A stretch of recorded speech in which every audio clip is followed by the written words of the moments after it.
Salut à tous et bienvenue sur AZ237. Tout le monde s'est déjà senti agacé et irrité par quelqu'un. Cela peut être particulièrement désagréable et même offensant lorsqu'en raison de votre position officielle, vous ne puissiez pas répondre comme vous le souhaiteriez. Dans de telles situations, tout ce que vous pouvez faire, c'est activer toute votre ingéniosité et penser à une riposte subtile. Et dans ce cas, il vaut mieux avoir le soutien de votre patron. C'est exactement ce que fit un concierge dans une école où les écolières se moquaient de lui tous les jours. Regardons son histoire. Mais avant de commencer, j'aimerais vous rappeler qu'après avoir regardé cette vidéo, vous pouvez faire un tour sur notre chaîne pour découvrir de nombreuses histoires à la fois incroyables, intéressantes et émouvantes. Et n'oubliez pas de vous abonner à la chaîne et d'activer la cloche de notification si vous êtes nouveau parmi nous. Un homme travaillait dans une école où il assurait le nettoyage des salles de classe ainsi que des toilettes. Dans les toilettes des femmes, des lycéennes ne manquaient pas une occasion de se moquer de lui.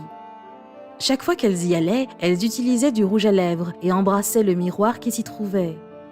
Cela rendait l'homme nerveux parce que, lorsqu'il entrait dans les toilettes des femmes pour nettoyer, il devait laver le rouge à lèvres sur le miroir, encore et encore.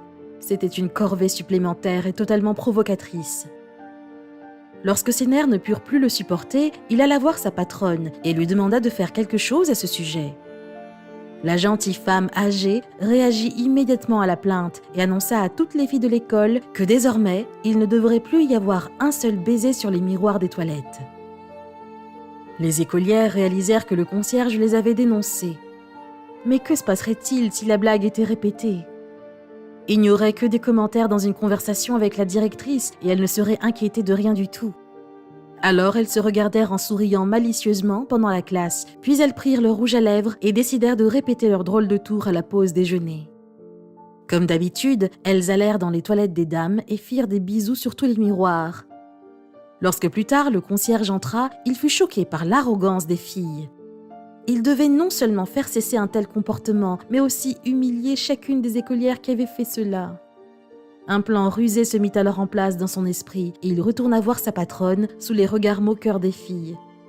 C'était drôle pour elle qu'un homme adulte ne puisse rien leur faire et avait besoin de l'aide de son patron.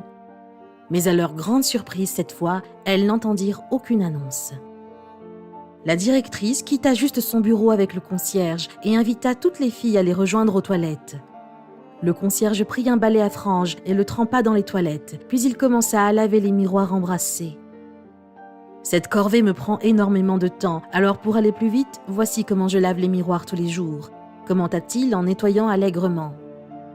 Des regards de dégoût se révélèrent immédiatement parmi les jeunes délinquantes qui embrassaient les miroirs, qui étaient apparemment lavés avec de l'eau des toilettes. Elles étaient atterrées, certaines touchaient leurs lèvres, d'autres étaient prises de nausées. Tout le monde était choqué, mais le concierge était calme, confiant et heureux. Il appréciait beaucoup la situation. Désormais, il pouvait continuer son travail à l'école sans plus avoir à laver tous les jours le rouge à lèvres d'écolières éhontées sur le miroir. Les filles cessèrent de se moquer de lui. Il leur avait si intelligemment donné une bonne leçon.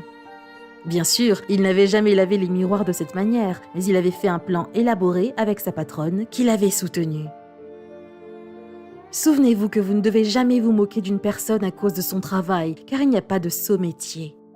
Et l'humilité d'une profession ne caractérise absolument pas les qualités personnelles de celui qui l'exerce et ne lui enlève en rien sa dignité. Quelle est votre opinion au sujet de cette histoire ? Dites-le nous dans les commentaires. Si vous avez aimé cette vidéo, alors cliquez sur le bouton j'aime et partagez-la autour de vous. À très bientôt sur AZ237.